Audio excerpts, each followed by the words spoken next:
వేచి చూడవలసిన పరిస్థితి ఎంతైనా ఉంది. కెమెరామెన్ ఆదిత్యతో శ్రీనివాస్, 6 టీవీ, పశ్చిమ గోదావరి జిల్లా. ఏపీలో జరుగుతున్న ఎన్నికలను అన్ని పార్టీలు ప్రతిష్టాత్మకంగా తీసుకున్నాయి.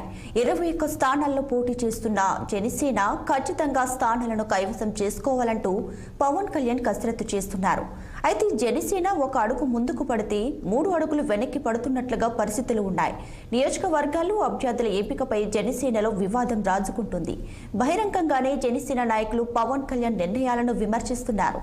ముఖ్యంగా విజయవాడ పశ్చిమ నియోజకవర్గం మొదటి నుంచి నమ్ముకున్నటువంటి పోతున్న మహేష్ తాజాగా వైసీపీలో చేరడంతో జనసేన పరిస్థితి ఒక్కసారిగా మారింది. జనసేన ప్రస్తుత పరిస్థితిపై విజయవాడ నుంచి మా ప్రతినిధి కోటేశ్వరరావు మరిన్ని వివరాలు అందిస్తారు. ఎన్నికల సరళిని ఒకసారి మనం పరిశీలిస్తే మరి రోజు రోజుకి రసవత్తరంగా మారుతున్నాయని కూడా చెప్పుకోవచ్చు. ఎందుకంటే నాయకులు, పార్టీలు మారుతూ పెద్ద ఎత్తున ఒక సంచలనానికైతే తెరదీస్తున్న నేపథ్యంలో అసలు ఏం జరుగుతుంది, ఆంధ్రప్రదేశ్ ఎన్నికల నేపథ్యం ఎలా ఉందని కూడా చాలా సంచలనంగా మారింది, ఆసక్తికరంగా మారిందని కూడా చెప్పుకోవచ్చు. ముఖ్యంగా విజయవాడ రాజకీయాలు అయితే రసవత్తరంగా మారాయి. గత కొన్ని రోజులుగా చూసుకుంటే విజయవాడలో అనూహ్య పరిణామాలు సంభవిస్తూ జరుగుతున్న పరిస్థితుల్లో ముఖ్యంగా జనసేన నుంచి పోతిన మహేష్ ఈరోజు మరి వైసీపీలో చేరడం జరిగింది. నరసరావుపేట పరిసర ప్రాంతాల్లో ఉన్నటువంటి జగన్మోహన్ రెడ్డిని ఆయన స్వయంగా కలుసుకొని ఆయన సమక్షంలో వైసీపీ కండువా కప్పుకున్నారు జనసేన పోతిన మహేష్. ముఖ్యంగా చూసుకుంటే ఇక్కడ జనసేనకి సంబంధించినటువంటి మరి నాయకుల్లో ముఖ్య నాయకులు, కీలక నాయకులని చెప్పుకోవచ్చు జనసేన నుంచి పోతిన మహేష్ని. అయితే పోతిన మహేష్ వెళ్ళిన తర్వాత, వైసీపీలోకి వెళ్ళిన తర్వాత మరి జనసేన పరిస్థితి ఎలా ఉండబోతుంది ఏంటని కూడా ఒక చర్చ జరుగుతుంది. అయితే కీలక నాయకుల్లో జనసేన నుంచి మరి పోతిన మహేష్, అంతేకాకుండా మరి కైకలూరు నియోజకవర్గం నుంచి మరో నేత, కీలక నేత రావడంతో పెద్ద ఎత్తున ఒక సంచలనంగా మారిందని కూడా చెప్పుకోవచ్చు. అయితే మరి ముఖ్యంగా విజయవాడ పరిసర ప్రాంతాల్లో, అంతేకాకుండా కృష్ణా, గుంటూరు పరిసర ప్రాంతాల్లో జనసేన పరిస్థితి ఎలా ఉందని కూడా ఒక చర్చ జరుగుతుంది. అయితే ముఖ్యంగా జనసేన నుంచి గతంలో చూసుకుంటే ఉమ్మడి అభ్యర్థులుగా జనసేన, టీడీపీ, బీజేపీ పోటీ చేయబోతున్న నేపథ్యంలో ఖచ్చితంగా జనసేన నుంచి తమకు మద్దతు లభిస్తుందని ఇప్పటి వరకు భావిస్తున్నటువంటి టీడీపీ కానీ, చంద్రబాబు నాయుడు కానీ కొంత షాక్ కలిగిందని కూడా చెప్పుకోవచ్చు. ఎందుకంటే టీడీపీ నుంచి పెద్ద ఎత్తున ఓట్ షేరింగ్ జరుగుతుందని కూడా మరి భావిస్తున్న తరుణంలో జనసేన నుంచి భారీగా వలసలుగా రావడం కానీ, నేతలు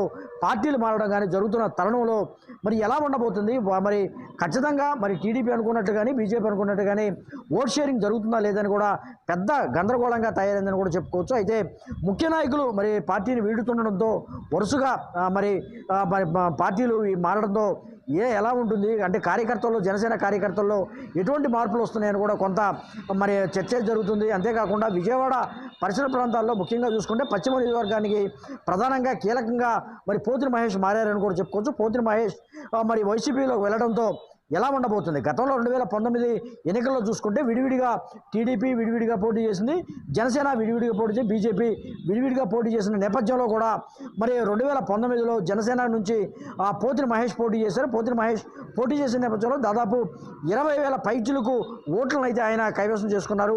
20,000 ఓట్లు అయితే ఆయన జనసేనకి పోలైనట్టు కూడా మనకు సమాచారం అవుతుంది. అయితే ఈసారి ఎలా ఉండబోతుంది, ఈ 20,000 ఓట్లు ఎలా ఏ పార్టీకి వెళ్తాయి ఏంటి అనేది కూడా మరి ఒక చర్చ జరుగుతుంది. అంతేకాకుండా పోతిన మహేష్తో దాదాపు ఈ 20,000 ఓట్లు వైసీపీకి వస్తాయా లేదా, లేకపోతే ఖచ్చితంగా ఉమ్మడి అభ్యర్థి ఎవరైతే ఉన్నారో సుజనా చౌదరికి ఆ ఓట్ షేరింగ్ అవుతుందా లేదని కూడా ఇప్పుడు కొంత అనుమానంగా ఉంది.